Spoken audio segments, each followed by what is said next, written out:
দেখে মনে হবে এটা যেন রসালো টমেটোর এক স্বর্গরাজ্য।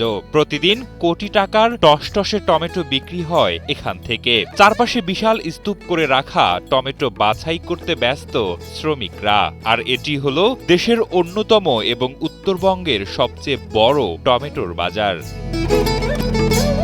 কৃষকরা ক্ষেত থেকে টমেটো সংগ্রহ করে খাঁচায় সাজিয়ে সাইকেল ও ভ্যানে করে নিয়ে আসে এই হাটে। আর ব্যবসায়ীরা তা কিনে নিয়ে পৌঁছে দেন রাজধানী সহ দেশের বিভিন্ন প্রান্তে। প্রতিদিন ভোর থেকে শুরু হওয়া এই টমেটো হাট জমজমাট থাকে বেলা 12টা পর্যন্ত। জানলে অবাক হবেন, ভরা মৌসুমে প্রতিদিন এই টমেটো বাজার থেকে শতাধিক ট্রাক লোড হয় এবং টমেটো বেচা বিক্রি হয় কোটি টাকারও উপরে। প্রায় 60-70 গাড়ি 100 গাড়ি পর্যন্ত আমাদের টমেটো উঠে এই বাজারে।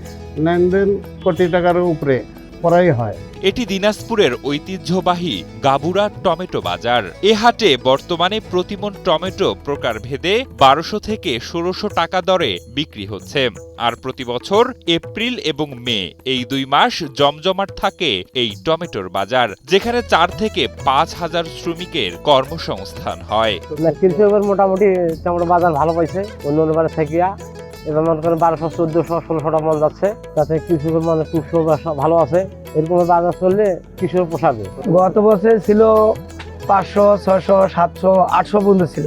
আর এবার ছিল মনে যে 800 থেকে শুরু করে মনে প্রায় 1600, 1700 পর্যন্ত কৃষকেরা পাচ্ছে। 5-7 হাজার লোক কাজ করে এইখানটায়, তাদের সবার সংসার পরিবার চলে এইখানটার বাজারটা দিয়ে। এই 1-1.5 মাস সুন্দর চলে। এখন এই সময়টা সবার অফ সিজন, এই জায়গাটা দিয়েই সবাই 2 মাস চলতে পারে ভালোভাবে। এবার আবহাওয়া অনুকূলে থাকায় টমেটোর ফলন ভালো হয়েছে, ফলে দামও ভালো পেয়েছে কৃষকরা। কৃষি অফিসের তথ্য মতে দিনাজপুর জেলায় এবছর নাবি জাতের টমেটো আবাদ হয়েছে 1108 হেক্টর জমিতে। আরএফএল এসডব্লিউআর পাইপই মাপে যা বলে তাই দেয়। RFL SWR pipe and fittings. তবে টমেটো সংরক্ষণের জন্য এই গাবুরা বাজারের কাছে একটি হিমাগার নির্মাণের দাবি জানান কৃষকরা। যে আমাদের যদি একটা কোল্ড স্টোর থাকতো। এ বিষয়ে দিনাজপুর জেলার কৃষি সম্প্রসারণ অধিদপ্তরের অতিরিক্ত উপপরিচালক মুস্তাফিজুর রহমান জানান, ফলন বৃদ্ধির লক্ষ্যে চাষিদের বিভিন্ন পরামর্শ প্রদান করছেন তারা। এছাড়াও কৃষকদের সুবিধার্থে ও টমেটোর ন্যায্য দাম নিশ্চিত করতে এই এলাকায় একটি মিনি হিমাগার স্থাপন করা হবে বলেও জানান এই কৃষি কর্মকর্তা।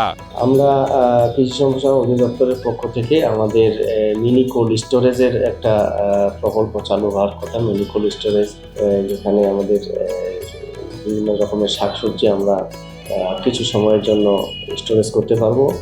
এই কার্যক্রম আমাদের হাতে নেওয়া হয়েছে।